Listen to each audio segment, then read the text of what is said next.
Support for this episode is brought to you by Manscaped. Manscaped is the best in below-the-belt grooming that a man can get. Fellas, you need to tidy up down there, and this is the shit that's going to get it done for you, okay?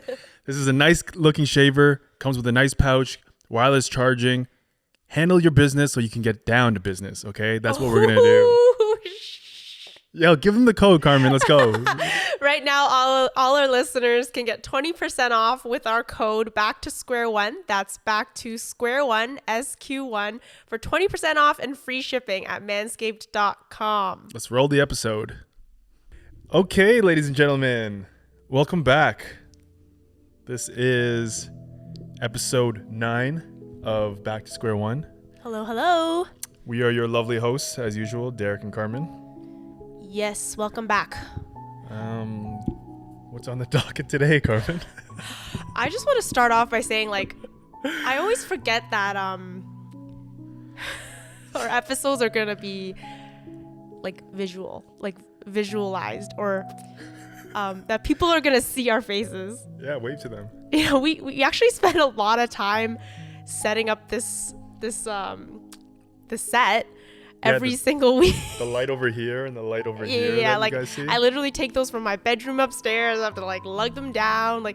I think we've talked about this. We have to rotate this couch. But also it's just I think we have to, I don't know, I wonder if we have to be a little bit more aware of the camera now and be maybe talking to our audience more. Or, are you guys just listening to when you're on YouTube? Because we've got some views on YouTube too. So we're just wondering do people just have it playing in the background, do you think? Yeah, definitely. They're not really watching us, right? I think you watch it for a bit, you alt-tab, you do some emails, but it's just running in the background. You might click back into it. No one's watching us on their TV or something. I don't think so, at least. Who knows? Maybe. But because sometimes I'll be talking to you, and if we're really focused in a conversation, I realize halfway through the video, I'm I'm just slowly sliding down the couch. Right. Oh, okay. Let me just arrange myself here. Okay. So, what did we want to talk about today? I think as these episodes progress and as we share more and more about ourselves and specific things about ourselves, our childhood, marriage, or our work, or whatever it is, we kind of need to, or it'd be nice at least for the listeners to kind of know more about us, right? So we were kind of talking about, okay, how do we share more about ourselves in an organic way? And I really liked the suggestion that you had, which was, hey, let's just start with something simple. Yeah. What was your first happy memory and your first sad memory? Do you know yours? It sounds like you know yours. You want to go first? I know my sad one for sure right away. Oh, so sad. Happy one. Let me think. You can start with your sad one. Let's go deep. Hold on, wait. Let me think. How young? How? I have two sad ones. Yeah. So I grew up in Jane and Eglinton area in Toronto. Okay. Which is really ghetto. Yeah. Toronto. Jane and Eglinton. Yeah. North York, Toronto. Yeah, North York. Sorry. Yeah, where all the government housing apartments are. Yeah. Right. And one of my earliest memories that I have. Oh man, this is gonna sound so bad. And not to be racist, but because I was in government housing, there was a lot of immigrants, a lot of colored people, right? Yeah. Minorities. So, a lot of minorities, right? So, but specifically, I remember growing up with a lot of little black kids running around. And I don't know How old are you at this? This memory? is 3 years old. This is 3 years old. Oh, wow. Okay. Yeah. And I remember that this kid that just stole a ball from me. We were in the hallway, government housing hallway is always really shitty lighting, really tacky walls. And I remember I had this ball. It was just this red bouncy ball. And I remember this kid took it from me, and I was just miserable. And That's one of the very first things I can ever remember. That's okay. I was expecting worse. I was expecting really sad. The second thing. Another sad thing? Yeah, another sad thing. Yeah. This was a very sad apartment. Yeah. Do you still remember how long did you live in that apartment? I lived in this apartment from 0 to 3, and then 4 wow. is when I moved to Mississauga. Oh wow. And had a house. So your parents, did they immigrate here and then have you at was it Jane and Finch or? Wait, sorry, what? Your parents immigrated here from Hong Kong, and then they had you, right? Like you were born here. Yeah. So my parents came here for university. They actually went to McGill, both of them. Oh, okay. They went to McGill, studied sociology. Yeah. And then I think during this time it was a recession in Canada. Yeah. Right. They kept saying. I remember that when I was a kid growing up, they always would say, "Oh man, looking for work was so hard. We couldn't find work in Toronto. We couldn't find work in Montreal. We couldn't find work in Vancouver." They would like fly around. They would fly around, stay at relatives' houses, stay at like church friends' houses, and just trying to find work. And I think around that time, my dad found something working construction in the union in Toronto. So he was doing stuff like the tiles at Skydome, for instance, those bathrooms. He was one of the people who helped like tile the bathroom. Yeah, there'd be certain subway stations, and when we'd be taking it, he'd be like, "Yeah, the subway station, I helped put the tiles up." Right. For those of you who don't know, the Skydome is the Rogers Center. Yeah, the Rogers Center now. The Rogers Center. So they both have university degrees. But then, like, your dad decided to go into construction, or? Yeah, because they're like two Chinese immigrants with sociology degrees. Okay. Yeah. I don't know why. I think they just picked it to leave the country, kind of thing. Oh, right. Yeah. So I don't think being a social worker really paid well then, or pays well now.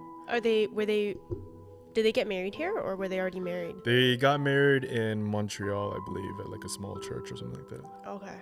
Yeah. So why did they immigrate, or why did they move, to Toronto again? Because of work, or? From Hong Kong? No, they were living in Montreal, right? Yeah, they're living in Montreal, but I think just Montreal has always been a city of lack of opportunity, I would say, compared to the rest of Canada, right? Toronto and Vancouver are definitely much more economic driven cities. So I think there wasn't much for them in Montreal. Life is there tough. Winter is no joke in Montreal. Right? Oh yeah, it's like colder. Yeah, I don't think they had a car, so they're just like bussing around. Right. And it's like snowstorms everywhere. They don't speak French. Yeah. So it's like why'd you go to Montreal? But they don't speak French, so like they can speak like good English now, but like. So I think it's probably a lot harder over there. But there's a big Asian community in Montreal. In Montreal, yeah. So then, you came to, and then you lived. Was it actual government housing, or just did it look like it? No, it was actual government housing. A lot of minorities, very rough neighborhood. Yeah. It was bad. And that was one of my first memories. The other ones, it's definitely a apartment full of sad memories. The other one was, so we used to have this bin, something like a big Tupperware bin, full of my toys. And I remember this was late at night, maybe like 8 o'clock, 9 o'clock. And I think I was up past my bedtime because I remember my mom scrambling, trying to put my toys back away. Because I think my dad was coming home and you could hear like the door unlocking, the keys jiggling, and I was supposed to be like asleep or whatever that by then. And my dad has a really bad temper. Yeah. So I just remember like just trying to put all my toys away, but failing to do so, and him just coming home and, just destroying us. But those are the like first two early memories that I can remember. Not to put a downer on this episode already. Okay, think about your happy one. I'm trying to think. This is neither a happy or a sad memory. It's just a random fact. Yeah, it's definitely one of the first memories that I have. I was really little, like probably just learned how to walk. Maybe not. Maybe 3. Mm-hmm. My sister wasn't born yet. My mom, she would bring me shopping a lot. And whenever she would shop, she would take a really long time. Like, I'd always have to wait around for her. But I was just this little kid, right? So I don't know if you used to do this, but you know how, like, the racks of clothes, like, it was, I remember it was, what's that place that closed down? Zellers? Eaton's, yeah. Eaton's, right? Yeah, Eaton's. It was the one that closed down. Okay, I remember very clearly. And there's racks and racks of clothes, right? So as a kid, like, you were that perfect height that you could, like, go in, like, under the clothes. Mm-hmm. Did you ever do that? I don't know, I did that a lot. Like the sideways racks? Yeah, like it's rows and rows of clothes that are, like, hung up on racks, right? Okay. And you can, like, go under it. Oh, yeah. I can understand. Yeah, so anyways, I would go under it. I'd, like, weave through clothes and stuff like that. And I remember one time I was, like, I weaved in through... This is so embarrassing. I can't believe I'm sharing this. But I was weaving in through the clothes, and I was, like, picking my nose or something. And you wiped it on the clothes? I was just picking my nose. I wasn't, like, I don't remember wiping it, but I was picking my nose, and all of a sudden this, like, white lady, she, like, opens the clothes, right? And I'm, like, standing there looking up at her, and she's like, "Young lady, you should not be doing that." It was, like, one of the most embarrassing moments. Like, to this day, I'm still, like, mortified about it. And I remember, when did Eaton's close down, like, officially? When we were kids, like when we were like 9, 10 years old. Yeah, 9, 10 years old. I remember, like, I was, like, kind of relieved. I was, like, thinking, like, oh man, like, they'll never know. They'll never know. Yeah. My secret dies here. Yeah. And then another. Such a random. It's so random. Was this that square one? Yeah. It's the one that square one. So for everyone listening. No, I don't know. It might not have been square one. Yeah, there was only one Eaton's. Really? Unless you were like in Scarborough Town Center, maybe Scarborough Town Center. It might have been because I used to live in Scarborough. I don't know. It was. I'm not sure. There wasn't that many Eaton's. Yeah, if it was that young, I don't think I was in Saga yet, so it might have been somewhere else. Okay. But anyways, yeah, it's just it's neither happy or sad. So random. But another, like, memory that I have as a child, like, you know, back then, like, we didn't really have to wear seatbelts. Mm-hmm. Or, like, it wasn't like a thing, right? Like, kids just kind of do whatever. Yeah, you just hop in the back. I definitely never wore a seatbelt. I remember, like, I would sometimes, like, I'd always lie down in the car. lie down. Yeah, Yeah. exactly. No seatbelt. Yeah, you just go to lie down. sleep, Yeah. right? Your parents would give you some jackets and, like, you just go to sleep. Just lie down. So, yeah, there were no rules. And I remember, like, I liked peeking my head in between, like, the passenger and the driver's seat from the back. And then just, like, being kind of, like, part of the front row. But, like, I didn't have any seatbelts on. I'd just kind of be there. Like, thinking back now, it's really dangerous. Yeah. But at the time, like, whatever. So one time we actually did get pulled over, and, like, a police officer actually, like, buckled me in. And he was like, "I put a little man in your seatbelt."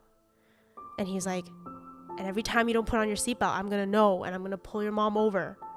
And he's like, "So make sure you put on your seatbelt every single time." And then from then on, I think I was 6. You actually believed him? Yeah, I believed him. And then, like, all through my childhood, I thought there were, like, little men that operated. Oh my god. That operated the traffic lights and stuff like that. So stupid. So So, like, kids are so impressionable. But yeah, those are kind of like my earliest memories. Wait, what's a happy one?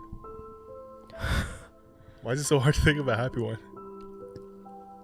I don't know if, like, you really, like, think back to your childhood and, like, Okay, what are some happy objects? do you have one? Yeah, me and my brother used to have this like plush fake dog, Okay. right? And we gave him a name. His name was Digby. Okay. So random. And we used to always take him everywhere. Oh, so cute. Yeah, he actually looks like YOLO. He was like white with brown spots, I think. Oh, really? Yeah.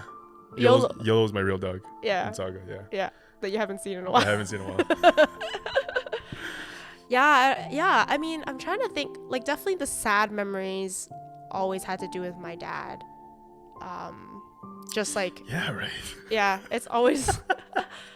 But my situation was so different, right? Because my parents, like, they were not physically together, Right. right? Like, growing up, my dad was never around. My childhood was my grandma, my mom, and my sister. Mm-hmm. My dad came home literally 2 times a year. And when he came home, it would be like 2 weeks. So the first like, That's crazy. yeah, think about this, right? Like 2 weeks, 2 times a year. That's 1 month. For like, he didn't move back until I graduated dentistry. So 20. So you didn't even so know 6 him years though. ago. 6 years ago. 26 years. How do you even? So you're a kid. He comes back, right? Is he fully off for those 2 weeks? Yes, he's off. And then is he giving you his undivided attention, or is he just watching TV? Like, what's he doing? So the crappy thing is that he worked in Hong Kong, right? So when he did come back, he would be so jet lagged that most of the day he'd be sleeping. Right. And then when I'm sleeping, like, that's when he's awake and doing his stuff, right? So, like, sorry, I lied. My dad didn't like didn't start working in Hong Kong again until my sister was born. So maybe in like the first 6 years of my life he was there, but I have very little memory, because I mean, really realistically, you really only remember maybe like 2-3 things that happened before you were the age of 6 probably. Wait, is this a fact? I mean, it's a fact for me. Like, I don't know, can you remember a lot before 6? You remember kindergarten? Yeah. I don't remember at all. I remember I remember. Really? Yeah. You remember your teacher's name? I don't remember their name, but I remember like who your friends were. Maybe not the friends, but you remember, like, I see the images. You remember like the classroom images. I remember like nap time. Okay, yeah, I definitely I remember that. Yeah, I remember like all those things. I remember like, yeah. Meanwhile, like, you have the shittiest memory when it comes to like, I'll tell you something like last week and you don't remember. Yeah. But yeah, like I think the sad memories were always just like stick out more. Yeah, it's definitely like when my dad would leave, you know, and you're kind of like, I was always reminded like on Father's Day when you're doing the crafts that my dad's not here. Yeah. And people never really understood. They're like, your parents are not divorced. Like, what is this family dynamic? But it's like, he doesn't, like, I don't have anyone to give this gift to. Like, why am I making this? Right? Or like, there was this project that I had to do where you had to make this wooden car. Like, they gave you a wooden block and you have to carve a car out of it. And then they gave you wheels and you just have to design, like, carve the car in a way that it was aerodynamic. And then all the kids like raced it on the due date of the project. And like, my dad wasn't around, and obviously my mom didn't know how to do that stuff. So like just things like that, little things like throughout your childhood that you're reminded, like, oh yeah, my dad's not here. But you know, just those are probably the saddest memories. But I didn't really have any, like, you know, like, it wasn't as bad as your situation where it's like your dad was like verbally abusive or anything like that. You know, did you get beats? Like, what's the worst thing you got hit with? This is probably so illegal now, like, to do this to your kids. Yeah, for sure. Yeah, so my dad was definitely very verbally aggressive. He would instantly blow up at any moment. He would beat us with like anything and everything. Like, I'm talking from like slippers and rulers to hockey sticks and baseball bats and and tennis rackets. Like we would always have that stuff in the basement. And when he would get really mad, he would be like, go to the basement and grab something. You guys learned to grab, like... Yeah, and we would lie down on the couch, and he would like spank us with, like, hit us with like whatever item it was. Who grabbed the baseball bat? Like, that's so stupid. I'm kidding. But it's just like, sometimes you know what I mean? It's just like, yeah. You know? I don't know how, but it was definitely to the point where I remember this very vividly, where there would be multiple times where, let's say my brother was getting beat, right? And it'd be so bad where I was upstairs, my brother's getting beat downstairs, and I'm like, fuck, if he does it one more time, I'm gonna call 911. And then he'd do it. And then I'd be like, fuck, if he does it one more time, I'm gonna call 911. And then he'd do it again. But I'd be like so scared to actually do it. But I was trying to like get the courage to do it. You know what I mean? Like, you actually had those thoughts, like, as a child, to be I used to keep a baseball bat in my own room, in my own closet. I don't know if you ever saw it when you recorded in my closet. Yeah. You saw it? Yeah. I remember like vaguely there's like random shit in your closet for sure. I used to keep that baseball bat there because, like, yo, if he ever goes overboard one day, I need to grab this baseball bat and like protect myself or protect my brother. Wow. So that's why I used to have a baseball bat in my room. When did he like stop beating you guys? Like obviously you guys became bigger than him. Yeah, we're but like tall now. Did he still continue to maybe like when we were 16 or something like that, grade 9, grade 10, wow, like high school. That's still so old. Yeah, but even then at that point we're just getting like verbally abused. You know, like, oh my god. I kind of hate how all our episodes are getting so dark. I know, it's like we try to like keep it light. I know, we're just trying to like, yo, let's talk about like our happiest childhood memory. That it's always like, okay, it's so bad. It's okay. We'll make it. We'll circle it back around. Yeah, this is just the rough part of the tour. Yeah, we gotta get through this. But like there would be so many times, and I've told you this before, where there'd be so many times where we just be eating dinner together, like when we were kids as a family, right? You're all at the dinner table, and he would look over at us, and like completely unprovoked, we're just eating, everyone's quiet, completely unprovoked, and in Chinese he would be like, you know, and then he'd say, which means like, wait. I'll translate everything. Oh, okay. But I'll say it all. Because I still remember this to this day. Like, it wasn't... So I'll say it all. Just randomly. You're not doing anything. Yeah, completely unprovoked. Okay. He'd be like, Lily, learn how to say it. I'm a yun gao cho.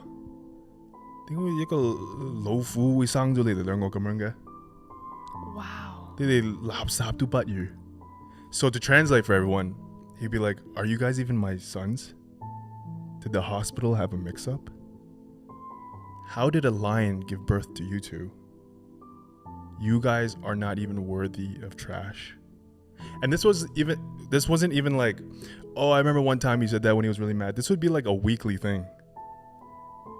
Oh my god. Like, and then there'd be certain times where he'd be, has your dad or mom ever gotten so mad they like slammed their fist on the table? No. But you know in those Chinese movies where like the mob boss gets really angry, they and slap the table, like, and you hear the ceramic bowls go up and hit the table. Yeah. It would be like that. And then at that moment we're like shitting our pants. And then like my mom starts crying, me and my brother are just like silent, you know, and it just be like over like the dumbest reasons or for no reason, just because he was stressed or because he just had like thoughts in his mind. You know, it was just, yeah, that's like, it's just like one of those situations where it's like, why am I here? Do you think like your dad was like mentally stable? No, I think he's definitely like not all the way there. Yeah, okay. Because that's what it sounds like. Yeah, he's definitely very dysfunctional, had very serious issues of his own. I don't know what it was. Like, from all I know from what my mom told me was that like his family was very poor. They had a lot of siblings. My grandparents owned like a convenience store or a store of some sorts. And I guess they used him as the main worker because he was like the strongest, I guess. I don't know. But he felt like he got gypped when his other siblings got like maybe like less responsibility, for instance. And he was the one who had to like, he would always tell me like I had to carry like bags of rice and bring it to somebody and right. But I didn't know what does that mean exactly? Yeah. You know what I mean? Does that mean you're getting yelled at or you're just working more? You know? But that was like the story. And like, I wonder if he got like verbally abused like that as a child too. Maybe, I don't know. But I feel like when you look at your aunts and your uncles, right? Do you feel like they're similar to your parents?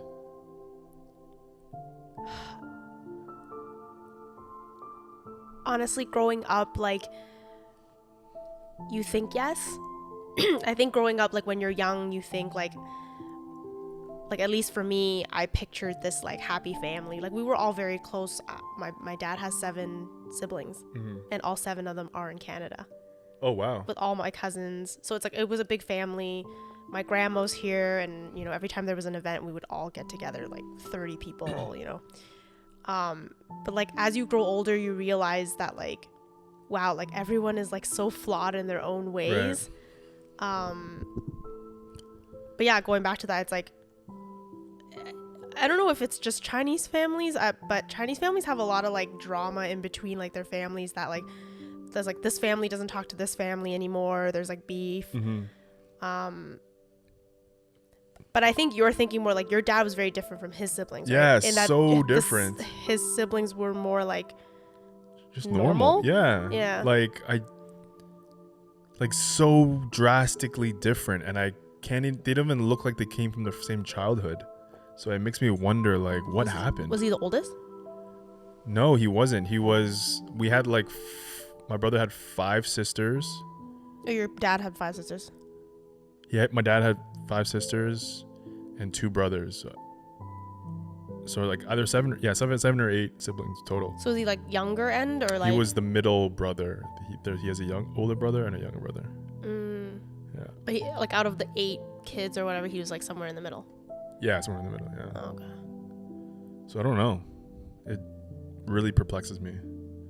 But you've met all of them. Yeah, I met all of them. On his side. Yeah. And they're all like just like they're all like normal human beings. Yeah. Yeah, we used to stay at my aunt's place, his older sister, who stayed in Montreal and lived there. We used to, always look forward to going to her house in the summertime. And we'd stay there for like a week, play with my cousins. Did you ever ask your mom whether like your dad's always been like that, like even before kids? Yeah, definitely when I was a kid, but maybe she couldn't really explain it properly. But I don't know why. Did he like want kids? I wonder. I don't know. He never explicitly said anything.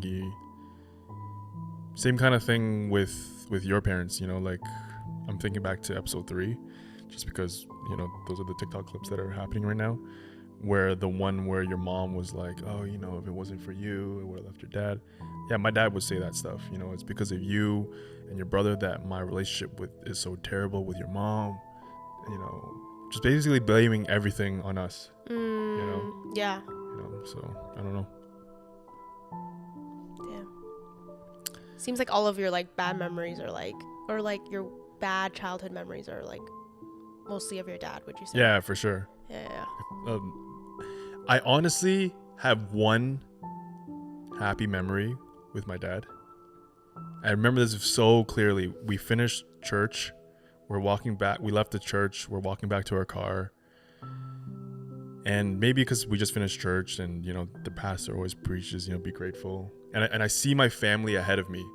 So they're like the 3 of them walking to the car. I'm like a couple steps behind. And I'm like, you know what? Like, fuck it. I'm just grateful for this. I'm happy. I have a family. I'm happy. I remember this so clearly. And then 10 minutes later, we get in the car. He starts an argument. He starts something. And then I'm like, why did I even think that? And that was your happy memory of him? Yeah. It was like a memory that, like, it was like a thought in your head. It was a thought in my head. It wasn't even like an interaction with him? Yeah, no. Oh my God. There's nothing that. So we live in a crescent, right? A crescent is like a U circle street. And my house was in the middle of the crescent. So you would drive the car around the bend and then you would see our house. Yeah. So every time we drove home from, let's say, like swimming practice or math class, right? We'd be doing the same thing. So my mom would be in the front, me and my brother would be in the back seat, and we'd be leaning over. So we're leaning over trying to see when we're turning in the corner if my dad's car is in the driveway or not. And then when we see his car is not in the driveway, the whole car is cheering. Yeah, he's not home. Really? Yeah, that's how fucked up it is. Every time we're coming home, right? And then if we see his car, we're like, fuck, okay, we just gotta go in the house, just be quiet. Just like even your mom would be cheering? Yeah. Isn't it so ridiculous? That's so messed up. It's so ridiculous. And it's like, yeah, oh my God, I don't know. It's wild. It's so wild. Did your mom ever, because you know how like my mom when we were younger, like you know, she would say things to me and my sister like, you know, your dad's cheating on me, or, you know, we're fighting because of this and this, like, because we bonded that way, right? She only had us. Did your mom ever like say things to your brother at a young age where it was like she acknowledged like, oh, you know, I know your dad is this and this, but we can't leave because of this? Like, did she ever explain her side of why she's staying in this marriage? Like, I mean, obviously she's cheering when he's not home, right? Like, I think it was a matter of, because I remember around, I think it was grade 9. I got into a really, this is like when he stopped beating us, and then when I started to kind of like talk back and like, right, I forget for what reason, like what happened, but he got so mad he locked me out of the house for like a few hours, and I was just standing outside the front door for a few hours. And my mom was on my side. She was so mad that he got mad at me. And then I remember we decided to leave. So there was a period where during that, when we were in grade 9 or whatever, when I was grade 9, where we were looking for houses. So it was me, my mom, and my brother, and we found a basement.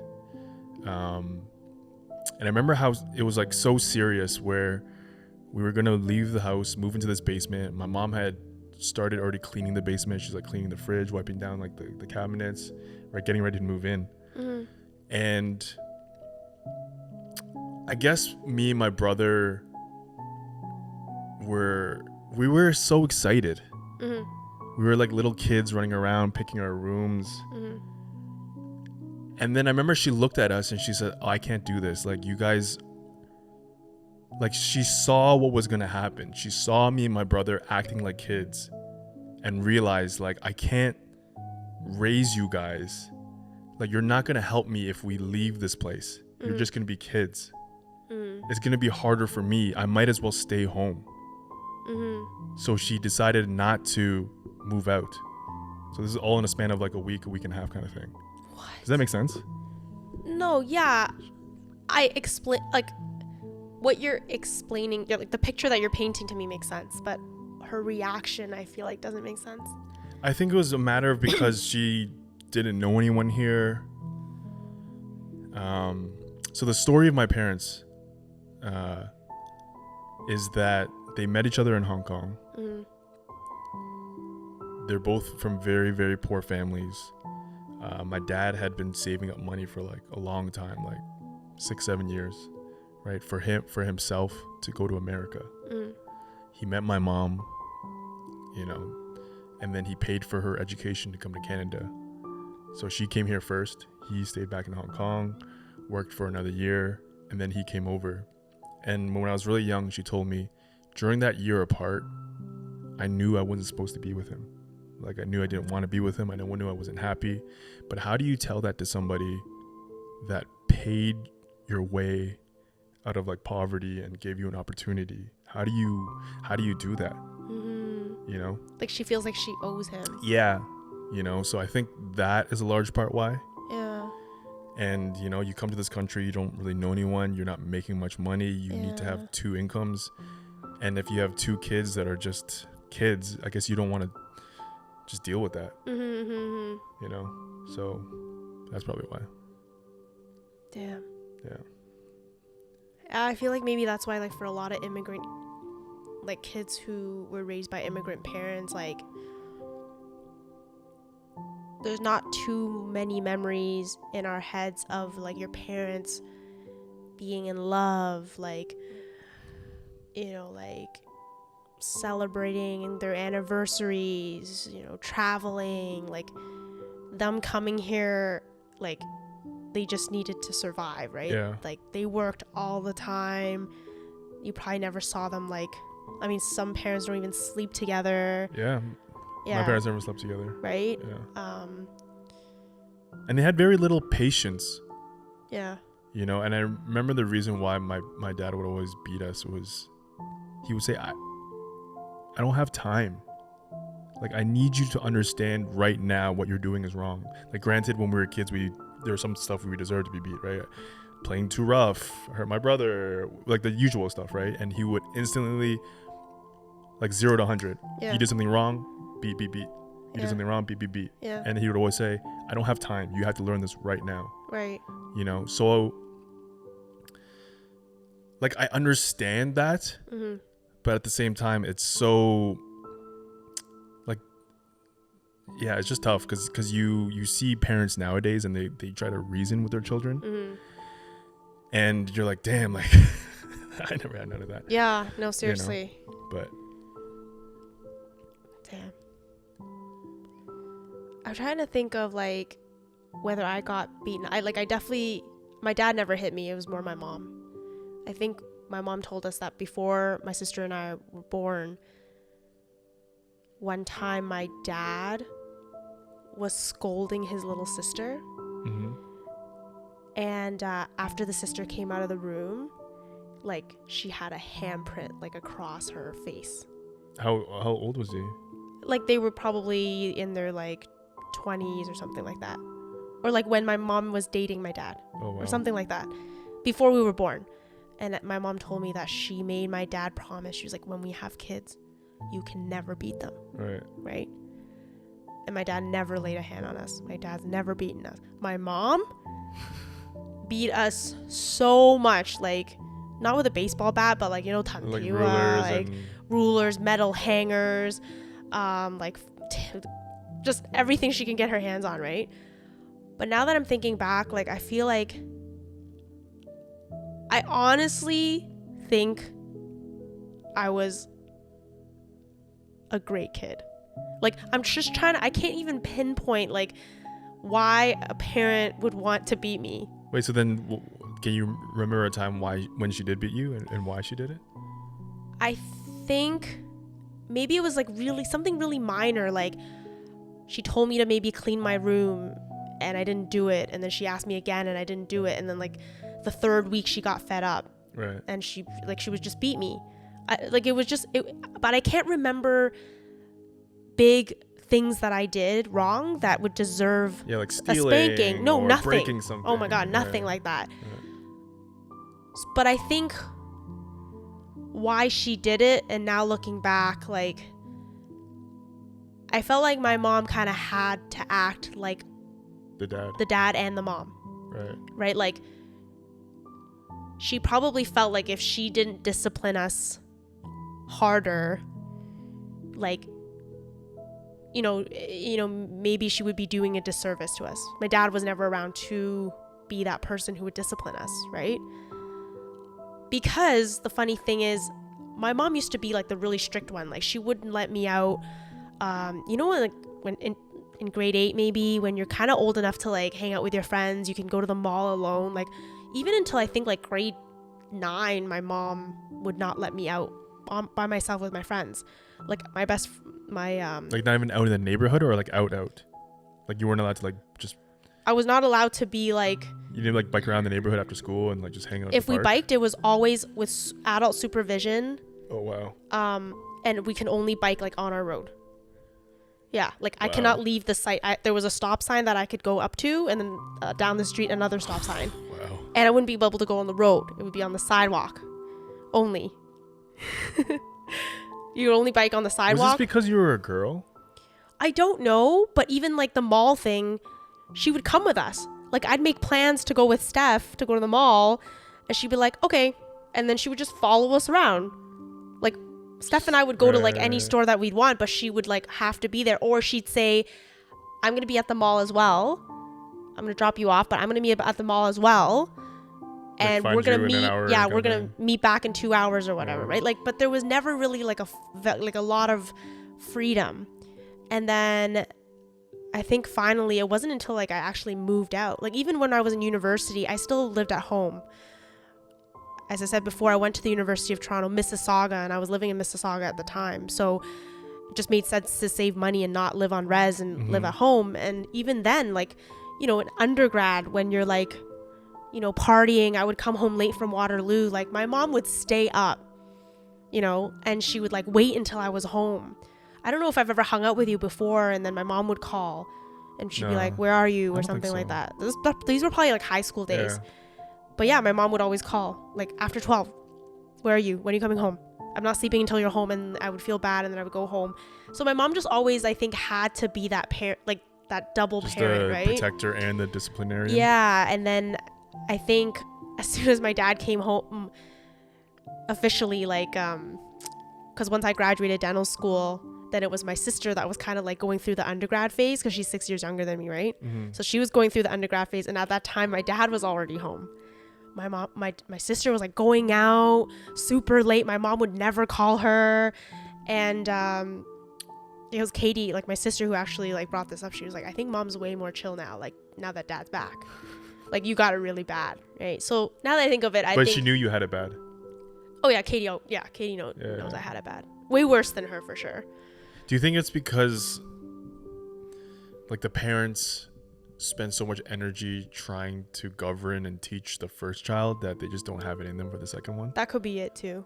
Yeah. Because I feel like that's the case. You know, you just try so hard, and it's like, yo, man, whatever, man, do whatever you want to do. Yeah. Or you just have so much more energy when it's only one child, and then once you have two, you're just like, I can't do this anymore. Maybe, but I definitely, like my mom, you know, being on her own, like the majority of the beginning of our lives, like, yeah, like we definitely got disciplined a lot more by her, and, you know, spanked, but never like to the point where it was, you know, like your situation or anything like that. Right. But and then I guess going into grade school, like, so then did you move to Mississauga, you said, when you were 4? Yeah, I moved to Saga when I was 4 and stayed in Saga until Waterloo. Yeah. And I remember there would be mornings in Waterloo where I'd wake up, and you know when you're like awake but your eyes are still closed? Right? I would still have moments where I'd hear my parents arguing, and then I would have to like, wait, am I dreaming right now, or I'm in Waterloo right now? I'm not with my parent, and I had to like snap out of it. Yeah. You know, it'd just be so weird. You know, when you went to Waterloo, like Waterloo is maybe like an hour drive-ish from Mississauga, so it's not that far. So I think a lot of our friends who went to Waterloo, like every weekend they would go home and they would see their parents or whatever. Like, did you do that? I mainly go home to do like laundry. We used to go like every 2 weeks. I used to go back. Yeah. Get food. Oh, okay. Things like that. But it wouldn't be to like hang out. Like, we'd be together at BR on Friday, Saturday night. You still be hanging out with like your friends. Yeah, or your whatever. friends. Yeah, because you all go back to Saga together and you come back to Waterloo together. Yeah. And it's like, oh, you going back this weekend? Okay, I'll go back this weekend. Okay. You know, yeah, because I was just thinking more like you probably wouldn't even have really wanted to go back, kind of thing, you know? Yeah, and then by then, thankfully, like, I was kind of already like at that phase where my dad knew he couldn't do anything to me. Like, even when he tried to like lecture me, I just like walk away. You know what I mean? Just like stuff like that. So it's just kind of like, you know, you go about your business, I go about my business. Like, when we walk by each other in the hallway, we just walk by each other, kind of thing. Were they like involved at all in like, did they come to your graduation? Like, not for like for high school? No, nothing. Nothing. Like, were they involved in like you picking a university or college? Yeah, my mom was. My mom. Okay. My mom definitely was the one who was actually like a parent. Yeah. You know, sit down together, pick universities. Oh, really? When I get the mail, I'd show her, let her. You know, she was the one I called when I got into Waterloo. Stuff like that. My mom definitely tried to do the normal stuff as much as she could. Yeah. Yeah, but in terms of like graduation, convocation, I didn't care about that stuff, so I didn't really go to any of those. Yeah. I'm trying to think, like, did your dad come back for like your big stuff? He wasn't there for, I think the only thing he came back for was my university, like, undergrad graduation.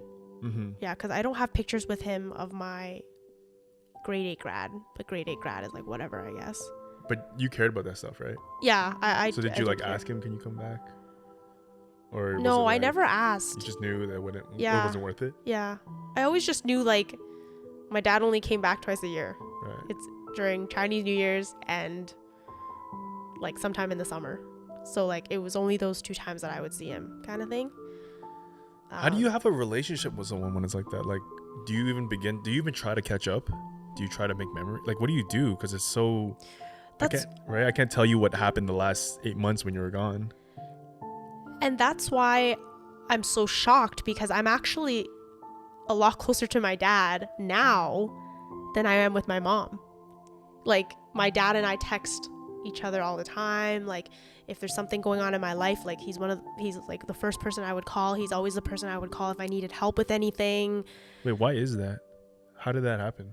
My dad just has always been the more logical person in like their relationship. Right. My mom's kind of like, she's very like,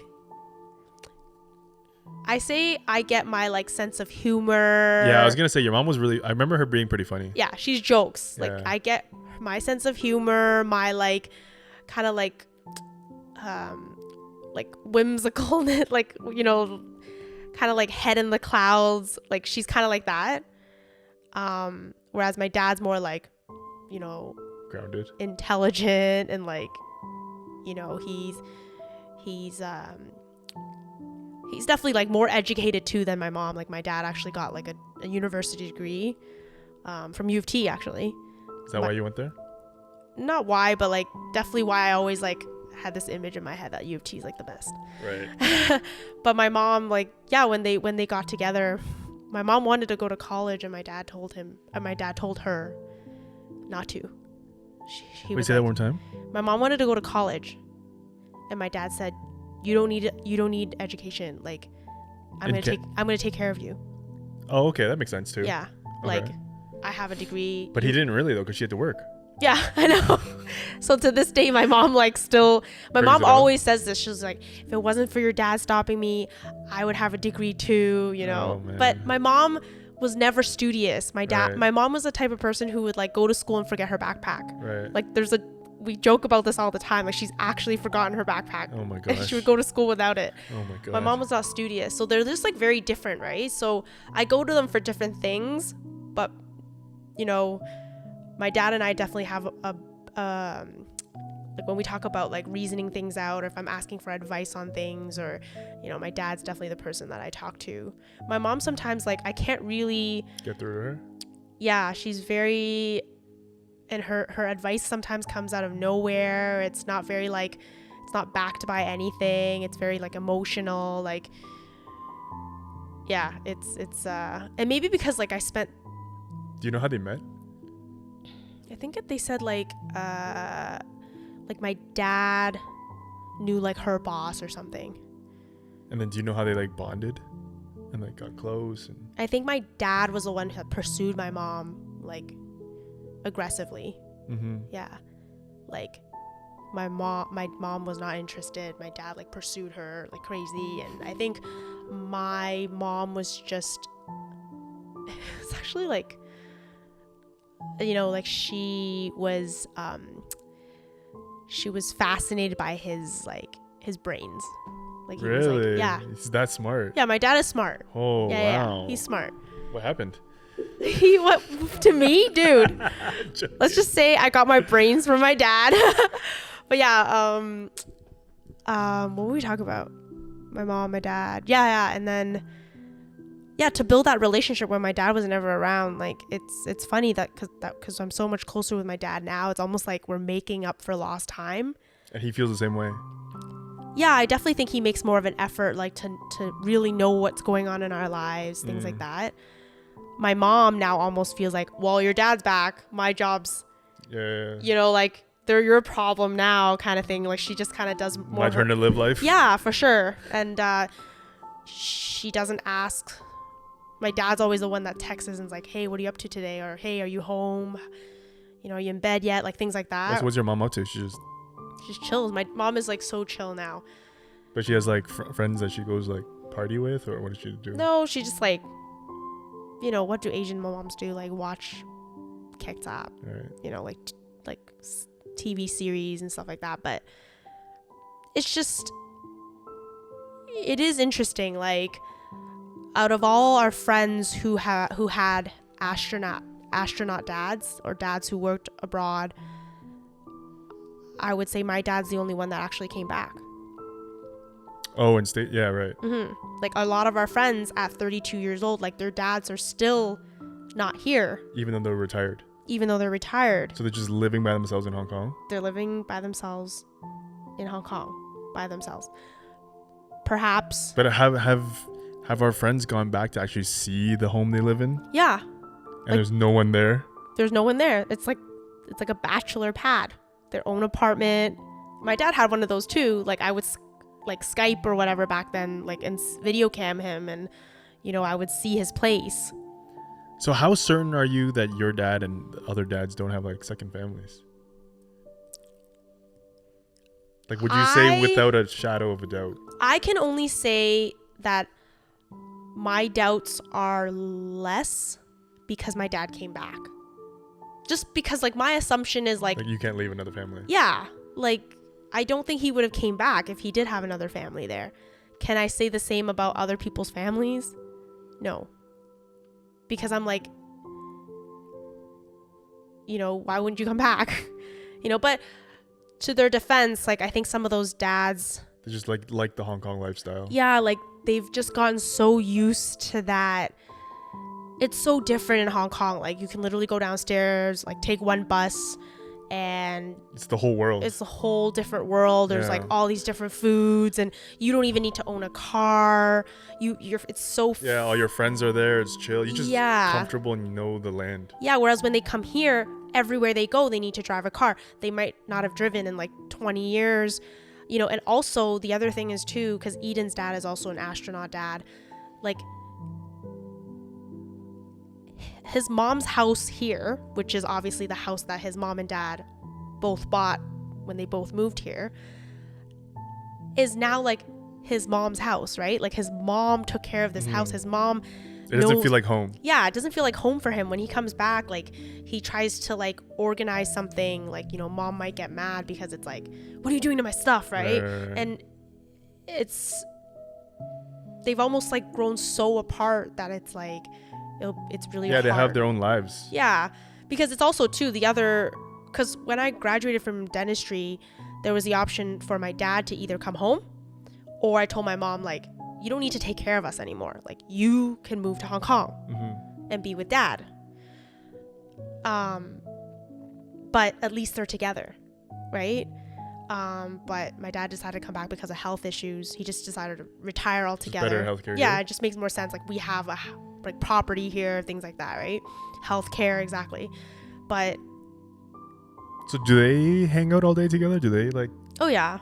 Do they still seem like Yeah, like honestly, I feel like the older I get, the more I see them. Like it's obviously cute? They're not like lovey-dovey, like, they don't like cuddle or like it's not PDA or anything, but it's like cute in a sense where it's like there's a saying in Chinese that's like, like lo fu fu, where it's like just old married couple, like they're just kind of bickering. Yeah, or even just like the way they joke to each other. My dad will be like, oh yeah, don't worry, Carmen, you're smart.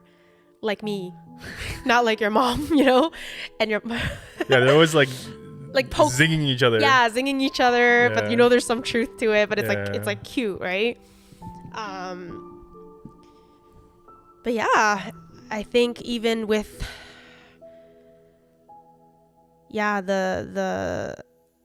that was like kind of like, I guess, all through high school, and then it just my parents were never around. Like they didn't, like, not my parents, my dad was never around, but the one thing he did care about was my academics.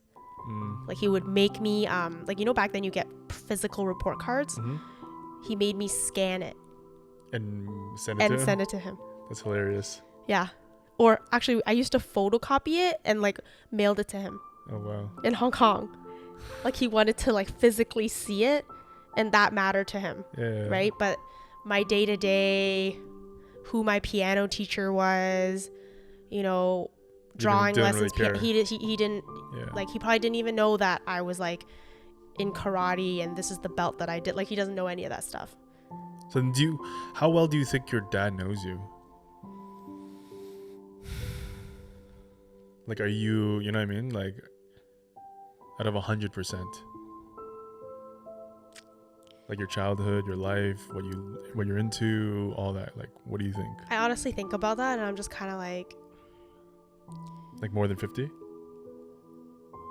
I don't know the exact amount, but I would not say it's less than any Asian parent, even if they were around, because it's like, how much do Asian parents know you? yeah, you know what I mean? Like, yeah, because there's so much we don't tell them. Our lines of communication are so narrow. Yeah. And so specific.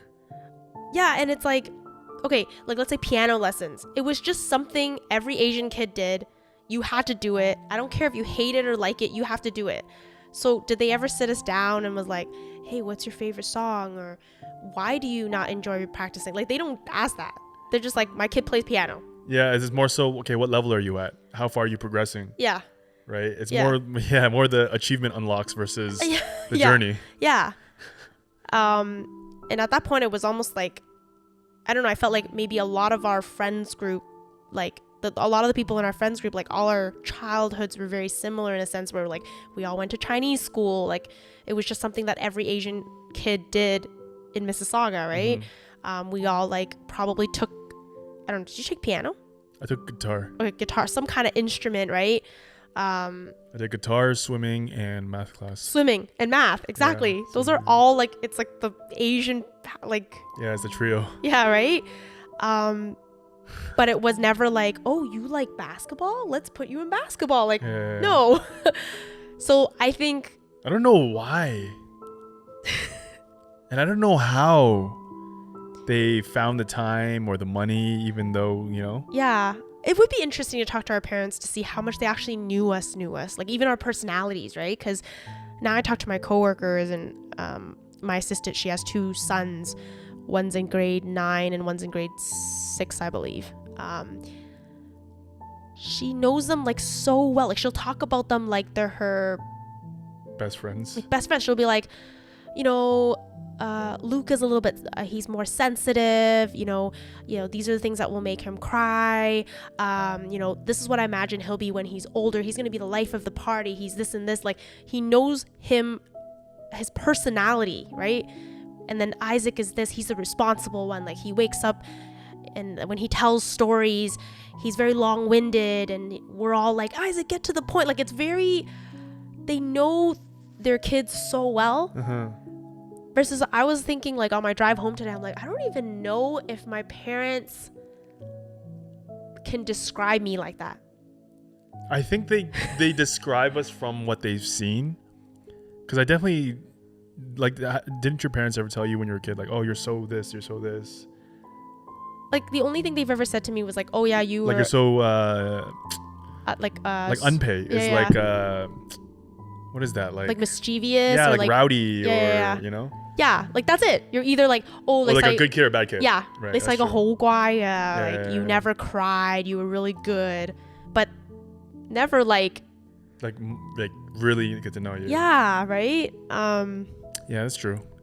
So, yeah, I don't think my dad knew me any less than any other, like, Asian dad. Like, he knew my accomplishments. Like, he obviously knew, like... So if you were to put a number on it, what do you feel?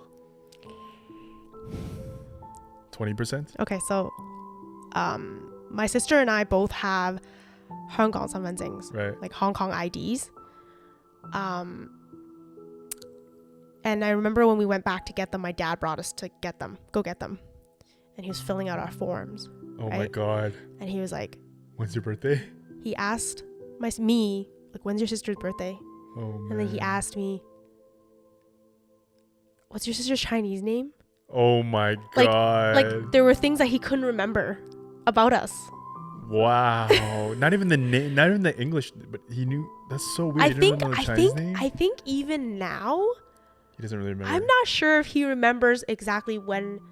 He might remember me more. I definitely think my dad, like, at least he was around the first, like, whatever, like 6 years of my life, right before my sister was born. But like my sister, he really wasn't there for. Wow. Right. So I really don't think he remembers that well. My sister. So yeah, in terms of percentage, I don't know if I had to give something. I mean, if every Asian parent was like 50%, maybe he was like 45% because he wasn't around. It's like a little less than average, you're saying. Yeah. Yeah. But you think he really knows 45% of you? I think like let's not go by 50% as the average. are we talking about now or when I was a kid? Just in the entirety of your existence. Entirety of my existence. Adds up to 100%. Things you went through in your childhood, things you felt, things you were into, things now you're into, right? Your whole existence adds up to 100%. How much of that does he know? 45%. Really? That's really good. Yeah. That's really good. Yeah. I think my mom and dad would know like most like facts about me. Wow. Like I do this, I work here, you know, I have, you know, they'll know those things. Right. A lot of big decisions in my life, I still talk to my parents about it. It's not like you're like, you know how you said you don't have a file on your parents. Yeah. Your parents don't really have a file on you. Like it's not like that. Yeah, that's you know. crazy. Yeah. What's yours? Damn, I know yours is low. Like 2%? Yeah, I don't know. Yeah.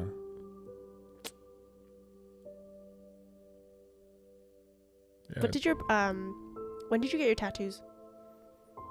Yeah, I got the first one when first year university, so 18. What did your mom say?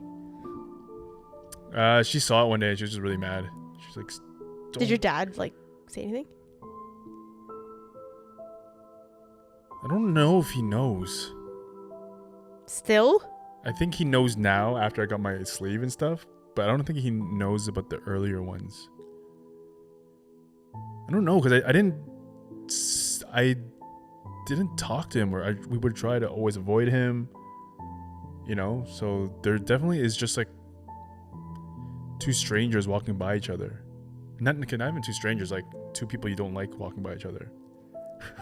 So we just try to avoid each other. We wouldn't try to talk to each other. We wouldn't, like, there was no reach out from either end. And yet what, like, let's say when you go home, like, or let's say even when you go home now, because sometimes you go home and you get mail. Mm-hmm. I walk in the door. You have a key to your house. I have a key to the house. I walk in the door. My mail is on my mom's desk because she gets it and gets it for me. I walk into that room where she is now. I grab it and I leave. Are they home? I don't look. I don't ask. I don't, hey, how's it going? You don't say like, hey, I'm home. No. I open the door. I don't even do a tour. I go straight to what I need to do. Maybe like when I first moved downtown, I would still maybe take YOLO, like I like go in and take YOLO for a walk around the neighborhood and then leave. But now I just go in, go to my mom's desk, grab the mail and leave. And then I text her, okay, I got the mail. That's it. She could be downstairs in the living room. She might see me on the way out. So she wouldn't even be like, oh, you didn't even say hi? Like, be upset about that? No, if she saw me, she'd be like, yeah, everything's okay? I'm like, yeah, everything's okay. Damn, it's like worse than a business transaction. Yeah. Damn. Yeah. It's just, but that's the way everyone feels comfortable. Like, does it ever give you anxiety that, like, when you do have to go back, you're like, oh, I hope I don't bump into them? Yeah. I same thing as a kid. When I'm pulling up to my driveway, I hope I don't see anybody's car. It's like almost easier to just go in, do my shit. Yeah, it's and easier. Not have to... It's easier. I don't talk to my brother. I don't talk to my mom. I don't talk to my dad. I play with my dog for a bit. Why is there mail that still goes there then? Just like random. Oh, like you don't really have to go back. Yeah, I don't. Yeah, it's just the most random things. Yeah. Like I don't know. Yeah. You know, like super random things. Yeah. Yeah, I mean, like, honestly, a big part of the reason why I think I really wanted us to, you know, uncover all this. Yeah.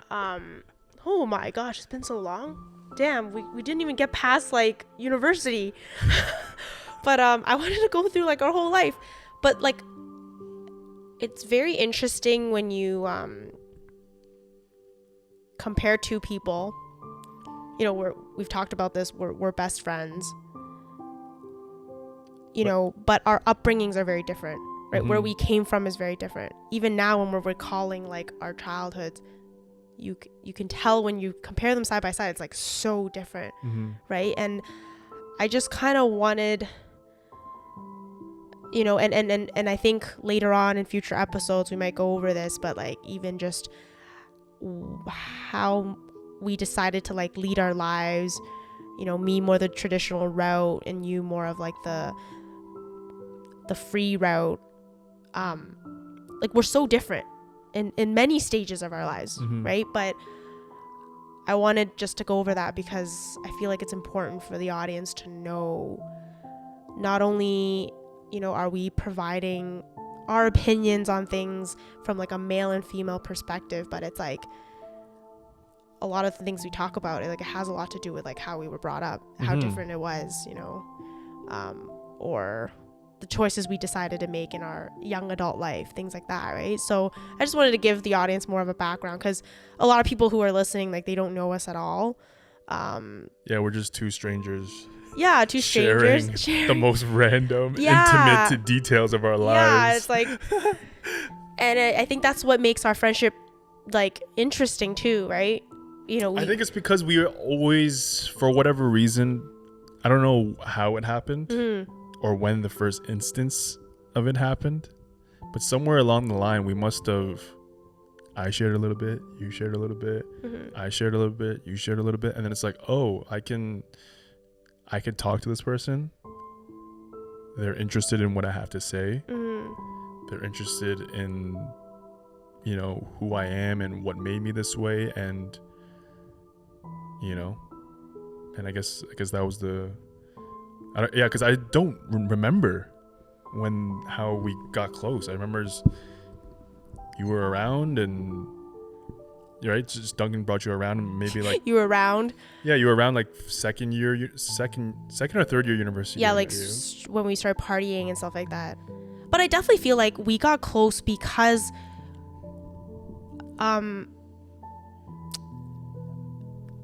there are certain things I think that we are for each other that the other might not have. Like what? So for example, like I know a lot of my decisions in my life or a lot of the things that I do, like I do have a lot more fear. Like I don't know if you noticed this, but like a lot of my decision making is like fearful or like fear driven, or even just like when we started doing this podcast, you know, like at the beginning I was very like nervous about being judged, and you know, like I would tell you these things, and like for you these aren't problems for you, like, or things that you worry about, and like you're able to tell me like from your perspective, you like know, why, these are the reasons why like you shouldn't be scared, right? And you're able to like pull me out of that like comfort zone and be like, hey, like we can do this, and because without you I probably would never do this, like you know, definitely not like post it on TikTok, you know, for the whole world to see, right? It would just be like a little like podcast where we're just like advertising to our friends, and that would have been it, right? But then from like maybe, you know, I think I like ground you a bit, you know. So I think in some sense, like we are what maybe the other person wishes they had more, or you know, so it's like a good balance, right? Yeah, I definitely know that if it wasn't for you, a lot of the stuff that I've shared with you over the years, no one would have heard. So it's just been more that's like stuffed in the vault, in the vault. You know what I mean? So it definitely, yeah, it's been like so it's definitely that dynamic. And then for sure, there's a lot of things where you're definitely the first person that like comes to my mind when I think about like decisions or what I'm doing or whatever it is. Yeah. You know, when something funny happens, you're like, oh, let me fucking tell Carmen. Yeah. No, and I mean, and now like all of you guys know. Yeah, I know, right? It'd be the three of us, guys. Yeah. But yeah, no, thank you so much for joining us on another episode. This has been fun.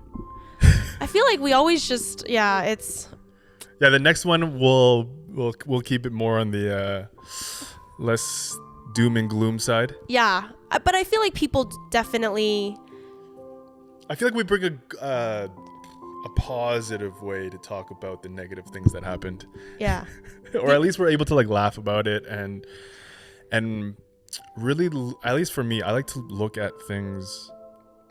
So I like to like psychoanalyze it and look at it from like the educational side, and somehow hopefully that mitigates, you know, the shit that happened. Yeah, it's not like a woe is me kinda, yeah, it's not like a pity party. Exactly, it's not a pity party. It's more just like, oh, this is like my experience, you know. And like it seems like the response has been, you know, wow, like we're actually shocked sometimes that it's like a lot of people feel this way. And you know, it's just no, it's been nice to just realize that like just our authentic experiences, like just us talking like two friends, it's still like relatable. So thank you so much for listening if you are. And yeah, I think that's it for today. Yeah, thank you guys. Bye. Peace.